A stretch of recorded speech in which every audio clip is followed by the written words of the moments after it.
Saúdo a todos com a paz e a graça do Senhor Jesus. Amém? 1 Timóteo, capítulo 6. Nós iremos fazer a leitura dos versículos 3 a 10.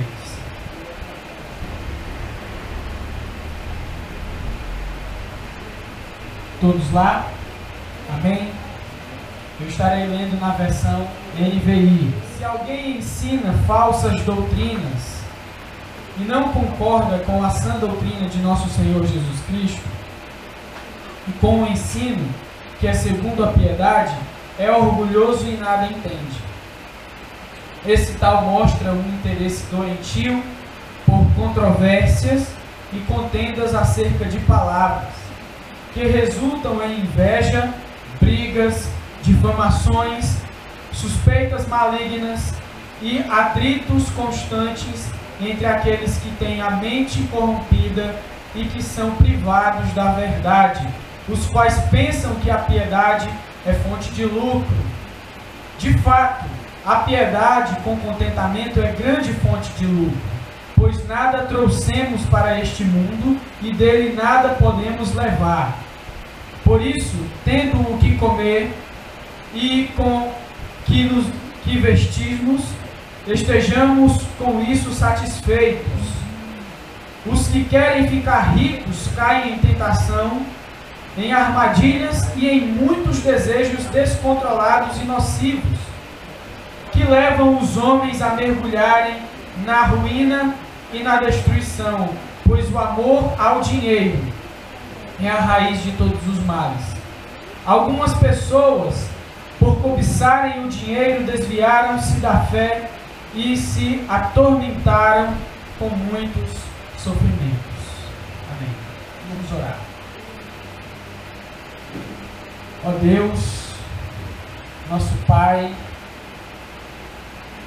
nós te pedimos, ó Senhor Deus, misericórdia e graça sobre nós, em forma da Tua palavra pregada, explicada, exposta, que o Senhor venha nos ajudar em nossas fraquezas, venha me ajudar em minha fraqueza, que o Senhor venha a esclarecer os nossos entendimentos, Senhor, venha abrir o nosso coração. Ó Deus, faz conforme o Teu querer, conforme a Tua vontade, e faz assim, ó Deus, apesar de nós, edifica-nos a nós, ó Deus, em nome de Jesus, em nome de Jesus. Amém. Bem, nós estamos no último capítulo da primeira carta de Paulo a Timóteo. E nós estamos quase que na reta final. Ok? Hoje nós iremos meditar nesses versículos em que nós lemos. E acho que depois dessa pregação só tem mais outra. E depois da próxima a gente entra já em 2 Timóteo. Ok? Mas meditemos na de hoje. Eu quero fazer uma pergunta para você. Aqui no Brasil, pastor é sinônimo de quê?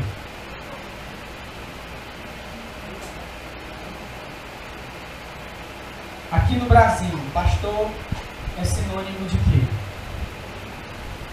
Lamentavelmente é sinônimo de aproveitador, de quem quer ganhar dinheiro fácil, de quem procura o caminho mais curto para a fortuna. Infelizmente, por causa de muitos, por causa de alguns muitos, e infelizmente eu não posso dizer poucos, os pouquíssimos que resistem com a consciência limpa também acabam sendo colocados no mesmo saco, né? Desse sinônimo, desse sentido que infelizmente no nosso país o pastor passou a ganhar. A passagem de hoje, essa passagem que nós lemos, ela delimita, e não somente isso, ela ataca e condena os que que tentam se beneficiar financeiramente de forma maliciosa com o ministério de liderança na igreja. Nessa mesma passagem, a gente vai ver também algumas atitudes que são características dos que tentam se valer de forma gananciosa da piedade, ou seja, da fé cristã. A gente vai ver algumas características desses charlatães. Enfim, Paulo, ele quando começou a carta, mais basicamente aqui na segunda exposição que foi feita aqui no Gereissati 1, que está lá no versículo 3 até o versículo de número 7, certo? Do capítulo 1. Nós falamos sobre a preocupação do apóstolo Paulo no que diz respeito aos falsos mestres rondando ou já agindo na igreja em Éfeso, ok? E nós falamos que Paulo, no capítulo 20 de Atos, aliás, o Lucas relata Paulo chamando os presbíteros de Éfeso para conversarem com eles, para darem as últimas instruções, porque ele estava de partida, e falou a respeito de alguns que entrariam no meio deles. Ele até denominou esses que entrariam no meio dos efésios de lobos vorazes. E nós dissemos também que no capítulo 2 de Apocalipse, versículo de número 6, lá um certo grupo chamado de Nicolaítas aparecem lá como que querendo dominar, querendo mandar, querendo exercer força sobre os cristãos de Éfeso. E Paulo não estava errado. Nessa carta, Paulo está tentando prevenir a igreja disso. E nesses versículos, ele também tem esse mesmo tom, esse tom de resguardar a igreja de Éfeso de tais homens. Claro que ensinando, instruindo a Timóteo para que quando ele fosse lá, aliás, ele já estando lá, ele colocasse essas coisas em ordem, essas situações de volta no local onde ela deveria estar. Então nós vamos meditar, nós vamos ver o que Paulo disse a Timóteo sobre tais homens. Amém? Eu fiz uma divisão do texto aqui e nós iremos meditando à medida que nós formos avançando nesse texto. Amém? Eu quero meditar com vocês nessa primeira parte, nos versículos 3 e 4. Versículos 3 e 4, por favor, leia comigo novamente. Se alguém ensina falsas doutrinas e não concorda com a sã doutrina de nosso Senhor Jesus Cristo e com o ensino que é segundo a piedade, é orgulhoso e nada entende. Só até a primeira parte do versículo de número 4. Nesses primeiros versos, meus irmãos, Paulo relata o motivo que fez com que esses homens, esses falsos mestres, não se conformarem ao ensino de Cristo no que diz respeito à pregação e ao ensino. E quando eu falo não se conformarem aos ensinos de Cristo, eu digo não se deter neles, não divulgar neles, não meditar neles, e sim ensinos estranhos a esses ensinos que Paulo e a sua equipe missionária falou aos irmãos em Éfeso. Paulo vai revelar o motivo que fez com que esses irmãos, esses tais homens, aliás, agissem assim. E a primeira frase, ou primeira expressão que eu gostaria que você, juntamente comigo, prestasse atenção, está aí na primeira parte do versículo de número 3, que diz assim: se alguém ensina falsas doutrinas e não concorda com a sã doutrina de nosso Senhor Jesus Cristo. Se alguém ensina falsas doutrinas e não concorda com a sã doutrina de nosso Senhor Jesus Cristo. Basicamente o que Paulo quis dizer aqui a Timóteo, para que Timóteo pudesse falar lá aos irmãos efésios, é que não existe meio termo. Não existe meio termo. Ou você concorda com a sã doutrina, ou você ensina doutrina falsa. Ou você entra em acordo com a doutrina cristã verdadeira, ensinada por Cristo, ensinada pelos apóstolos, ou a doutrina ensinada fora disso é doutrina falsa. Não existe a situação de ser parcialmente verdadeiro ou parcialmente falso. Ou é ou não é. É isso basicamente o que Paulo está dizendo aqui para Timóteo dizer para eles. Paulo elimina qualquer tentativa dos falsos mestres se passarem por verdadeiros. Conforme Paulo, ou você concorda, ou aquilo que você ensina é falso. E aqui eu quero chamar a sua atenção. Essa é uma das características do cristianismo. Ser exclusivo. O ser exclusivo, ou seja, único, restrito, peculiar, é uma das características do cristianismo. Ou é, ou não é.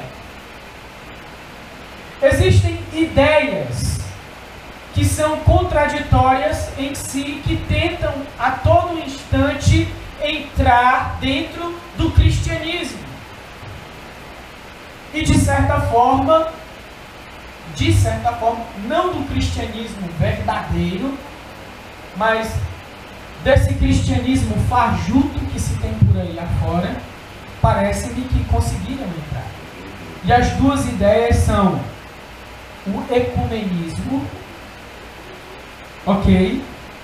E a igreja chamada inclusiva. Quem já ouviu falar da igreja inclusiva? Não, ninguém, né? Vamos primeiro para o ecumenismo. O ecumenismo é uma proposta mais ou menos assim, que todas as religiões levam a Deus. E como eu disse, é característica do cristianismo ser exclusivo. Um cristão verdadeiro, a fé cristã verdadeira, quem professa ela não pode afirmar o seguinte: eu sou o Senhor e não há nenhum outro além de mim. Isso eu estou citando Isaías capítulo 45, versículo 5. E ao mesmo tempo afirmar ou aceitar o ecumenismo, de que todas as religiões levam a Deus. O cristão não pode ao mesmo tempo aceitar essa verdade de que existe um único Deus e nenhum outro além dele, e ao mesmo tempo aceitar que todas as religiões levam a Deus. Não pode. É uma contradição. E o outro exemplo que eu falei, da outra ideia, é a igreja inclusiva. Eu vou ter coragem de falar isso porque eu estou sendo filmado. A igreja inclusiva é um conceito de igreja, é um movimento que ele é relativamente novo no nosso estado, mas ele já tem algum tempo no Brasil e no mundo. E o que é que ele traz de novidade? O que é que ele traz de novidade para incluir no cristianismo? Eles admitem pessoas de orientação homossexual. E não para por aí. Eles aceitam pessoas de orientação homossexual até mesmo entre a sua própria liderança. Então o que é que você tem? Você tem uma igreja, entre aspas, que admite um terceiro, entre aspas, é o que eles querem, gênero. Você tem o masculino, o gênero masculino, você tem o gênero feminino e você tem que engolir, goela abaixo, esse suposto terceiro gênero que é o homossexualismo. Então, o que eu estou querendo dizer, pegando o gancho de Paulo nisso que a gente acabou de ver? Que ou é doutrina de Cristo, ou é sã doutrina, ou é doutrina falsa. Ou você concorda com a doutrina de Cristo, ou você discorda. É uma característica do cristianismo, um ser exclusivo.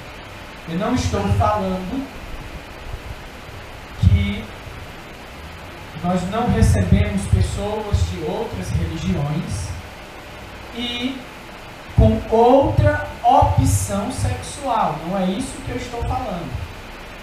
Se alguém quiser vir aqui sentar e assistir um culto, pode. Agora, para ficar, congregar, professar a fé cristã, tem que ser nos termos da Sagrada Escritura. Amém. Amém? Ou é doutrina, ou é sã doutrina de Cristo, ou é falsa doutrina. Amém? O segundo está aí, ainda no final do versículo de número 3, essa expressão, se você encontrar aí na sua versão, que diz assim: ensino segundo a piedade. Ensino segundo a piedade. Viu aí? Esse aqui é o ponto. O que significa piedade? O que é que essa palavra piedade significa? Bem, nos termos bíblicos, nos termos das Sagradas Escrituras, a piedade significa um temor a Deus. A piedade significa uma atitude de glorificar a Deus.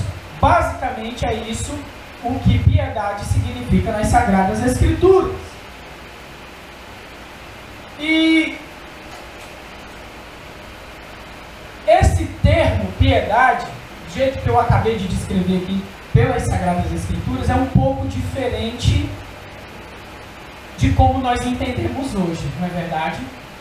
Nós entendemos hoje piedade meramente como algo externo. Então, se eu fazer da minha vida uma vida de dar esmolas, não importando a motivação do meu coração, se alguém me vê de fora, eu sou uma pessoa piedosa. Se tiver 7 dias, se os 7 dias da semana tiver culto e eu estiver participando desses cultos, quem me vê de fora me vê como uma pessoa piedosa. Então, hoje em dia, o que se fez foi desassociar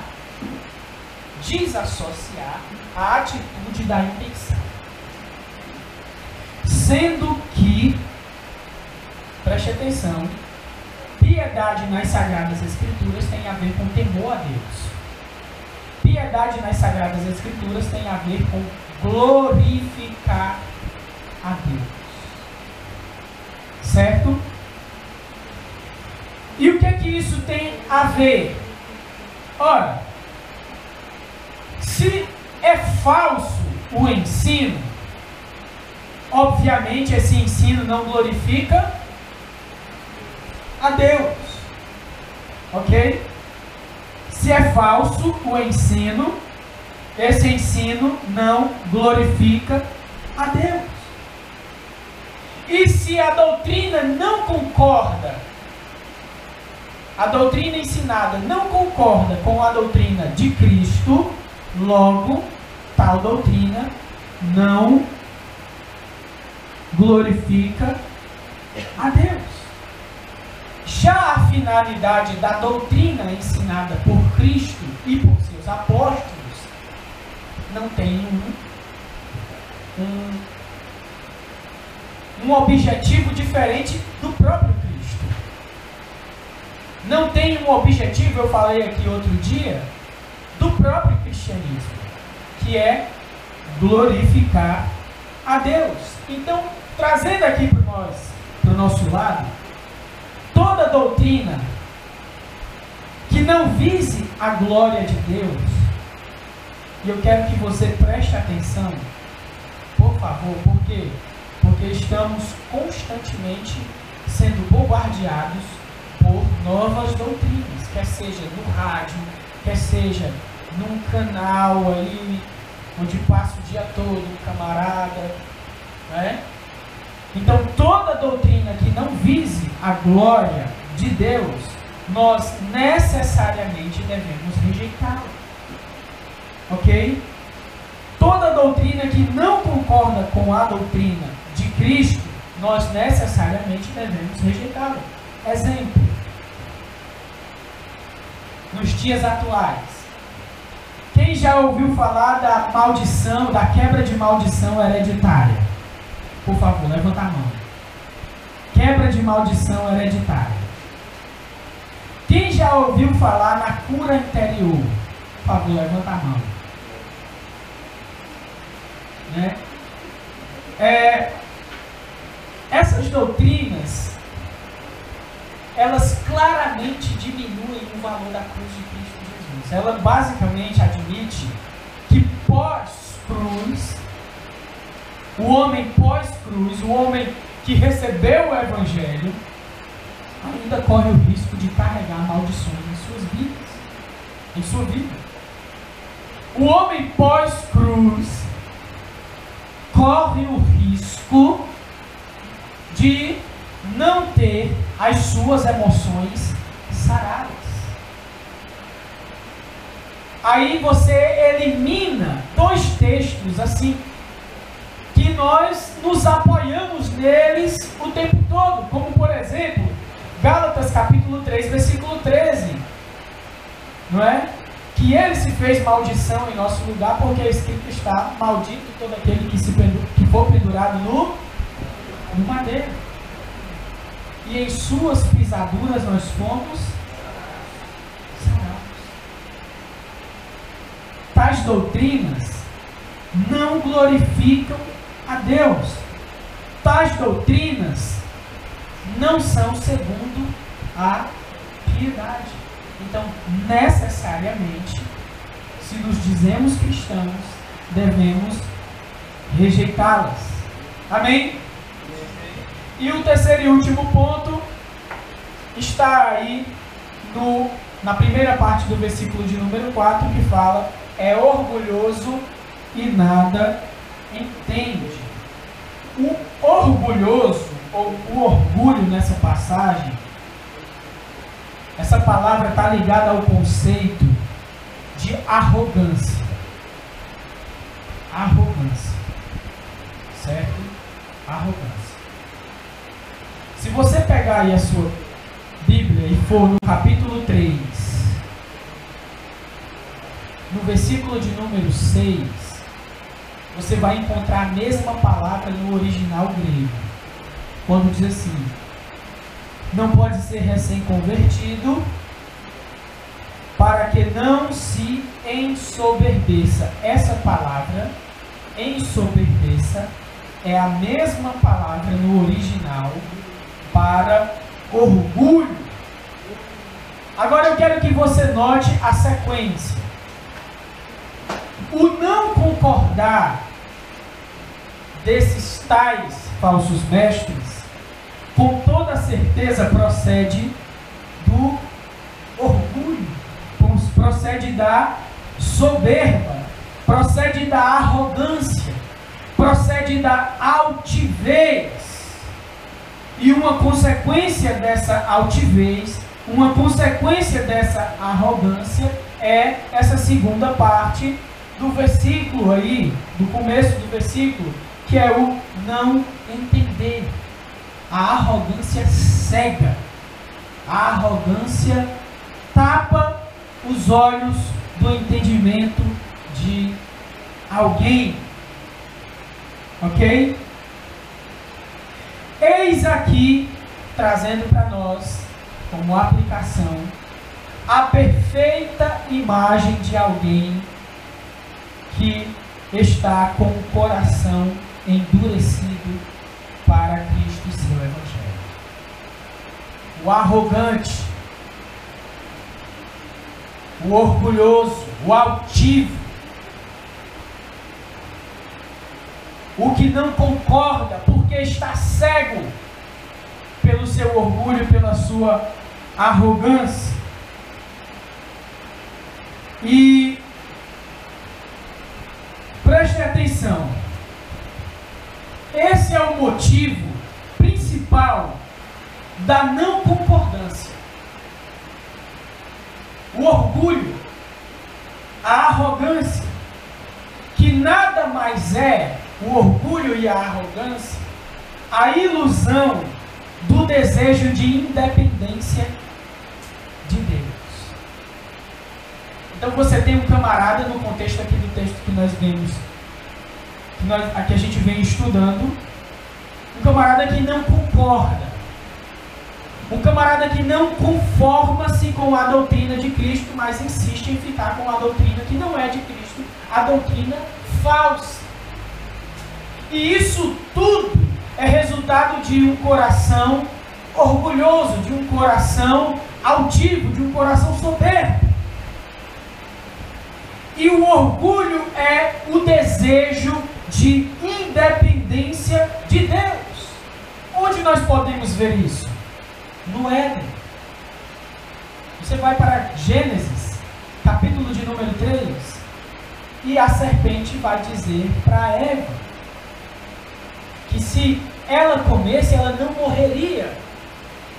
Se ela comesse do fruto, ela não morreria. Mas ela seria como Deus. E esse é o desejo do coração humano. Do coração miseravelmente pecador do ser humano. A raiz do pecado está no orgulho, nesse desejo de ser independente de Deus, de não se submeter à vontade de Deus. Então, eis aqui a raiz, o motivo pelo qual tais homens não se conformam com a doutrina, a sã doutrina de Cristo Jesus. O orgulho, o não aceitar. Amém?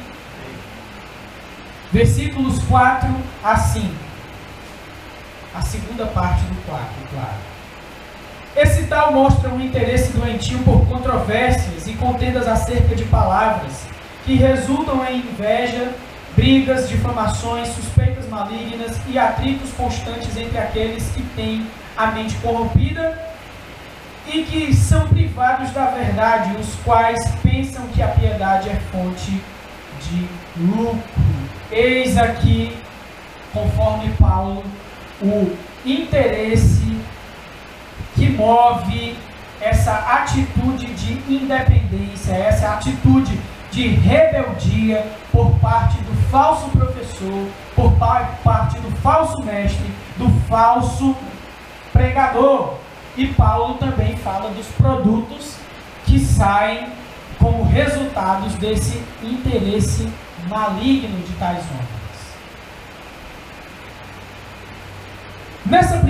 Nessa segunda parte do versículo de número 4, que diz assim: esse tal mostra um interesse doentio por controvérsias e contendas acerca de palavras. São características, meus irmãos, que nós estudamos aqui na doutrina, na segunda pregação, na segunda exposição da carta, dessa primeira carta de Paulo a Timóteo, lá nos versículos de 3 a 7. Nós falamos lá, depois, se você tiver oportunidade, vá lá e olhe, das características dos que se desviaram da fé. E Paulo retoma mais uma vez aqui tais características. Paulo retoma mais uma vez o assunto. E vamos lá para a gente ver. Versículos 3 a 7 do capítulo 1.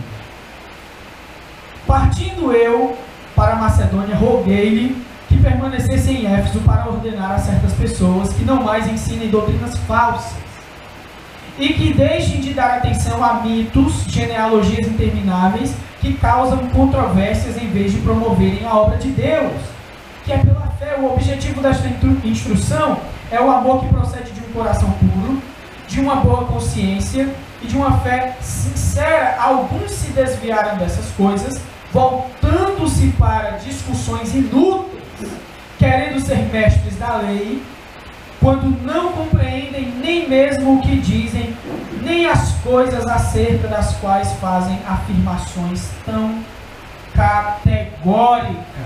Essa é a mesma atitude encontrada aqui nesse versículo de número 4, nessa segunda parte. Ok? O homem, ao invés de dar a atenção à sã doutrina, à doutrina de Cristo, ele se envereda, ele prefere se envolver a discussões, a ensinos, a palavras que causam controvérsias. E aqui no texto que nós acabamos de ler, ganham os nomes de mitos e genealogias intermináveis. Há pouca probabilidade, eu quero que você preste atenção, de haver controvérsias em uma congregação onde ela enfatiza o ensino de Cristo. Uma congregação que enfatiza os ensinos de Cristo, a maior probabilidade de prosperar do que aquela congregação que insistem nas controvérsias, que insistem no que não é essencial. Ensinamentos que não procedem do Evangelho causam desconforto na congregação. Ok? Causam desconforto na congregação. E não somente nos envolvidos, nos que estão promovendo. E há pessoas que fazem dos seus ministérios ou do seu ministério controvérsia. Tem gente que ganha a vida, que faz da sua atividade ministerial as controvérsias e não a sã doutrina de Cristo Jesus. E aqui eu quero fazer você pensar, antes de passarmos para a segunda parte. A nossa situação hoje, falo como Igreja de Cristo no Maracanaú, tem sofrido um pouco por causa dessa não ênfase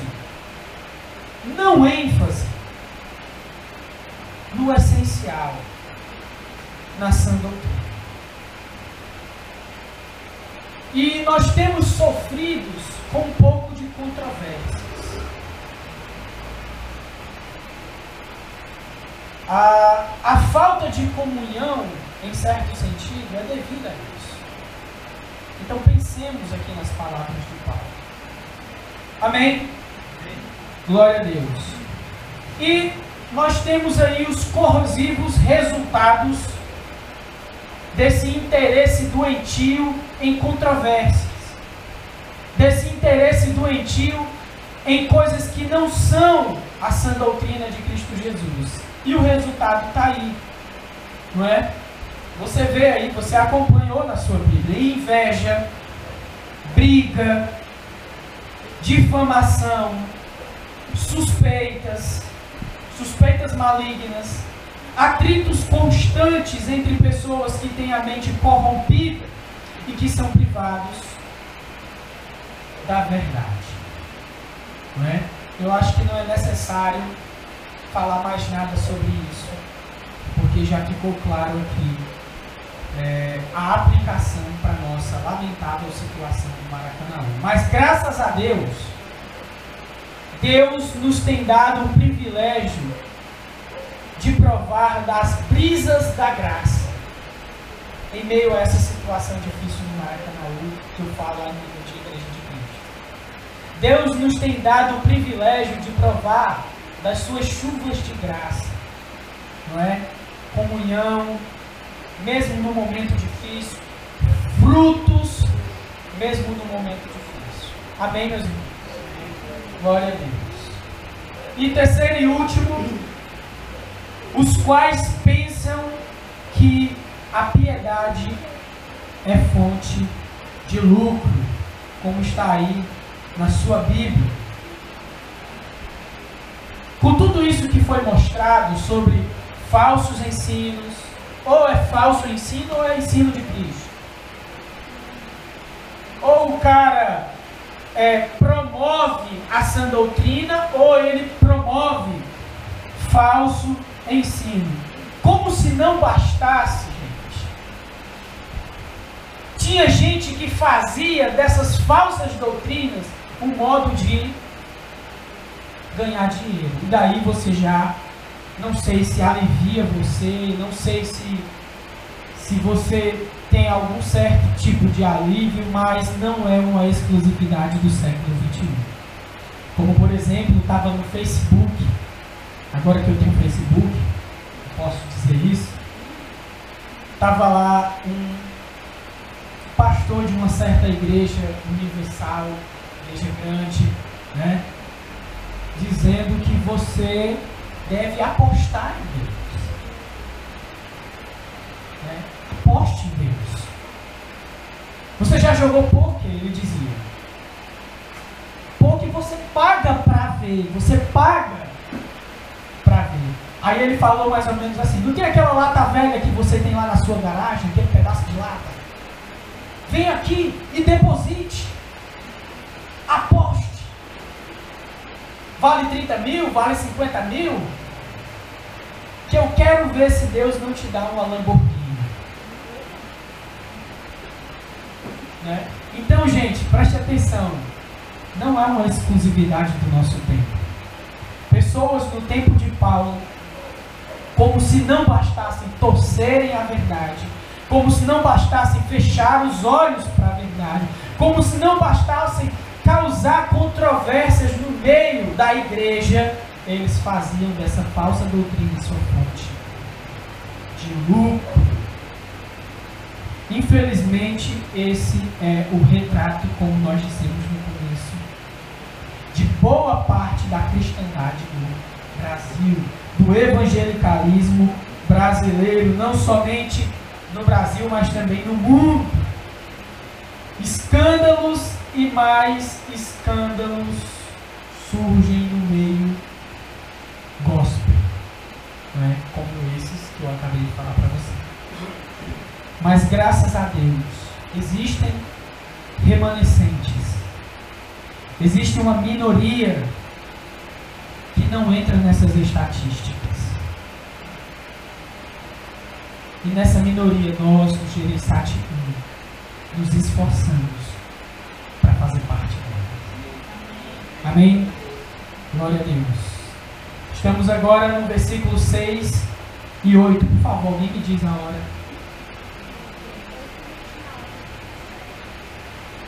8 e... Eu vou pelo 29, eu tenho 1 minuto. Ok? Vamos ler versículos 6 e 8, por favor. De fato, a piedade com contentamento é grande fonte de lucro, pois nada trouxemos para este mundo e dele nada podemos levar. Por isso, tendo que comer e com o que vestir-nos, estejamos com isso satisfeitos. Paulo agora ensina a maneira correta de ver o ministério cristão como sustento pessoal. A maneira correta. E a expressão chave aqui é piedade com contentamento. Piedade com contentamento. Paulo, ele já vem demonstrando, você que está aqui, quarta após quarta, e ele reconhece a validade do sustento do líder que faz da causa de Cristo a sua vida. Ou seja, aquele líder em tempo integral. Contudo, a diferença desse reconhecimento do líder em tempo integral receber sustento, a diferença para esses que querem ganhar dinheiro com a falsa doutrina é exatamente essa aqui. Para os que tentam ganhar dinheiro com a falsa doutrina, a piedade ou o cristianismo ou a fé cristã é fonte de lucro, renda. Os caras querem ganhar dinheiro com isso, né? O fiel não tem plano de saúde da Unimed, mas já o charlatão tem, a mulher tem, faz tratamento fora do Brasil e tudo. Mas ninguém quer lá parceiro pregar o evangelho. Pois é. E já a piedade com contentamento, ele dá dica, Paulo. Paulo dá dica. Ele fala de sustento. E quando se fala de sustento, ele usa aqui 2 símbolos que são os símbolos do sustento da pessoa, do necessário, que é a vestimenta e a comida. Eis aqui a diferença dos que fazem do ministério cristão a sua vida, dos que querem enriquecer por meio do cristianismo. Esses do lado de cá, que fazem do ministério a sua vida, que estão do lado da piedade com contentamento, o cara só quer ser sustentado, porque ele está se dando, ele está se doando o máximo. O cara, quando passa dali, não deixa de ser ministro, não deixa de ser líder. Se for para atender telefonema 4 horas da manhã, 3 horas da manhã, o cara está lá. O cara dorme presbítero, acorda presbítero, vai no banheiro presbítero, merenda presbítero. Então, eis aqui a diferença, piedade com contentamento, o sustento do cara. Não desse lado de cá, os que usam a piedade como fonte de lucro, onde você tem que marcar horário para falar com o cara, né? Onde você tem que dar uma oferta alçada, recalcada e recalchutada, como é que chama? Eu não sei como é que fala isso. O dízimo do cereal, o dízimo do macarrão, o dízimo, né? O camarada que inventa de tudo. Eis aqui a diferença, e Paulo, automaticamente, na frase seguinte, ele dá a dica de como ver, como prosseguir pelo caminho da piedade com contentamento. Olha aí, essa frase. Pois nada trouxemos para este mundo e dele nada podemos levar. Por isso, tendo que comer e com que vestir-nos, estejamos com isso satisfeito. Paulo lembra do pós-morte. Do pós-morte. O que é que acontece após a morte? Absolutamente nada. Paulo usa esse argumento infalível. Paulo fala do limite da vida humana, que é aqui neste mundo, que é o espaço e o tempo. Ok? O espaço e o tempo. Então, roupas, comidas e até mesmo as riquezas desses charlatães têm que ser consumidos aqui. Porque depois que morreu, não leva nada. Não leva absolutamente nada. No fim das contas, todos nós vamos morrer. Então, aquele que vive a piedade com contentamento, ele sabe disso. Ele sabe que um dia vai morrer. Ele sabe que daqui ele não leva nada. Então, ele vai viver um dia após o outro com contentamento, olhando para o que tem, olhando para o necessário e fazendo a obra de Deus. Já o que visa o ministério cristão como fonte de lucro, ele perde de vista isso. Ele acha que vai viver eternamente aqui com o seu terno italiano, sapato de couro de jacaré e assim sucessivamente. Né? A Luciana riu do sapato de couro de jacaré. Então a vida é simples. O ministro que vive a piedade com contentamento, ele se lembra disso e ele vive de maneira simples. Essa deve ser a consciência correta do líder em tempo integral. E para finalizar, versículos 9 e 10, leia comigo. Os que querem ficar ricos caem em tentação, em armadilhas e em muitos desejos descontrolados e nocivos que levam os homens a mergulharem na ruína e na destruição, pois o amor ao dinheiro é a raiz de todos os males. Algumas pessoas, por cobiçarem o dinheiro, desviaram-se da fé e se atormentaram com muitos sofrimentos. A ruína, Paulo está falando da ruína daqueles que veem o cristianismo, que veem o ministério cristão como o modo, como o meio de fazer o seu gordo pé de meia. A ruína desses. Então, o que é que acontece com aqueles que insistem nas riquezas, como disse o texto? Antes de qualquer coisa, os ricos que são condenados aqui, prestem atenção, não são os ricos qualquer. Os ricos, por exemplo, do versículo de número 17. Olha, ordene aos que são ricos, versículo de número 17, no presente mundo, que não sejam arrogantes, nem ponham sua esperança na incerteza da riqueza, mas em Deus. Paulo não está condenando os ricos em si, certo? Ele não está condenando os ricos em si, mas ele está condenando aqueles que fazem das riquezas a sua vida, como esses que fazem a fonte de lucro, com esses que tentam fazer seu gordinho pé de meia, com esses que tentam fazer da finalidade de suas vidas a riqueza, a finalidade da segurança, a riqueza. Os que insistem nas riquezas, não os ricos de modo geral. E os que vivem assim, diz Paulo, terminam mal. Se você ler aí o final do versículo, você vai ver que diz assim, isso aqui é o versículo de número 9,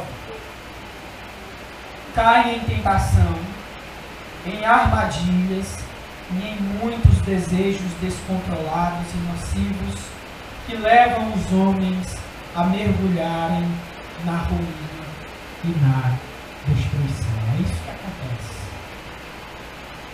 É isso que acontece com aqueles que fazem da riqueza a sua vida, o seu valor, a sua identidade. Então lembremos, Paulo não está condenando o rico em si, mas aquele que faz das riquezas, basicamente o que a gente vai dizer daqui a pouco, o seu Deus. Amor ao dinheiro, que tem aí na sua Bíblia. O Senhor Jesus, ele falou algo parecido em Mateus capítulo 6, versículo 24. Ele diz assim: ninguém pode servir a dois senhores, pois odiará a um e amará o outro, ou se dedicará a um e desprezará o outro. Vocês não podem servir a Deus e ao dinheiro.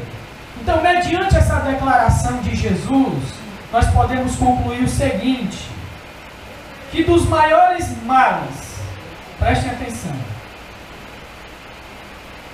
que o dinheiro, que o amor ao dinheiro, que o amor às riquezas pode causar, é a resistência de Deus. Não é? Porque ou você não, os que estavam colocando lá a sua vida, o seu valor, enfim, nas riquezas. Diz conforme Jesus, ou agrada a um ou desagrada o outro, ou ama um ou aborrece o outro. E o que eu disse aqui, segundo essas palavras de Jesus, é que dos piores males que o amor ao dinheiro pode trazer é a resistência de Deus. Por parte, de Deus, aquele que está aborrecendo a ele, que ama as riquezas e não a ele. Diz Tiago, capítulo 4, versículo 6, que Deus resiste aos... Eita, leitores da Bíblia. Soberbos, mas dá graça aos humildes. Dos piores males que o dinheiro pode causar é a resistência de Deus. Diz o autor aos Hebreus: horrível coisa é cair nas mãos do Deus vivo. Vamos ler o final do versículo 10, o restante do versículo 10. Algumas pessoas, por cobiçarem o dinheiro, desviaram-se da fé e se atormentaram com muitos sofrimentos. Muitas coisas podem ser ditas aqui. A vida com o contentamento do genuíno líder cristão mostra uma enorme diferença entre os charlatães, e quem de fato é comissionado por Deus para viver. Então você tem essa realidade aqui, na piedade com contentamento que eu acabei de falar. Que aquele que de fato, gente, é vocacionado para servir a Deus, aquele que de fato é vocacionado para viver em tempo integral da obra de Deus, são os únicos que conseguem viver a piedade, a fé cristã, o temor a Deus com contentamento. Charlatães não conseguem. Charlatães não conseguem. Então, para concluir, é verdade, existem aproveitadores no meio do povo de Deus. Não é nenhuma novidade do nosso tempo, certo? Os primeiros discípulos de Cristo Jesus tiveram que lidar com essa realidade, com essa situação. Então, qual foi o diferencial? Qual foi os diferenciais? Será que eles ficaram lamentando na defensiva? Ou eles enfrentaram a situação organizando as suas congregações a prestarem mais atenção à sã doutrina, expondo o erro de tais homens, Será que eles ficaram na defensiva ou se organizaram? O diferencial deles foi que eles não ficaram na defensiva. Diz lá, Apocalipse capítulo 2, na primeira carta de Jesus às igrejas da Ásia, que inclusive é para a igreja de Éfeso, Jesus ele diz que tem contra Éfeso que ele tinha abandonado o primeiro amor. Mas Jesus não diz que tinha contra Éfeso que eles suportavam charlatães, que eles suportavam falsas doutrinas. Pelo contrário, Jesus os elogia. Jesus os elogia por eles terem denunciado tais charlatães, por eles terem se organizado doutrinariamente, sabendo identificar qual era e qual não era apóstolo, qual era a doutrina apostólica, qual não era a doutrina apostólica. Esse foi o diferencial. E que essa seja a característica aqui da nossa congregação de Gereissati. Amém? Que Deus em Cristo nos abençoe. Vamos ficar de pé, vamos fazer uma oração. Senhor Deus, nós te damos graça. Obrigado, Senhor, pela tua palavra. Obrigado, Senhor, pelo tempo que nós estivemos aqui com o Senhor. Não deixa, Pai, que essa palavra possa divagar em nosso pensamento. Não deixa, Pai, que nós possamos nos esquecer dessa palavra, mas que nós venhamos a meditar e o resultado dessa meditação seja honra e glória ao teu santo nome. Nos leve em paz para os nossos lares, na tua santa e poderosa segurança, e no caminho pensativos, reflexivos de tudo o que foi falado aqui. Em nome de Jesus, nos dá um resto de semana na tua paz, na tua presença, e faz assim no nome santo do Senhor Jesus, conforme o teu querer e a tua vontade. Amém. E graças a Deus. Vamos em paz e que o Senhor nos acompanhe. Dê a paz do Senhor a seu irmão.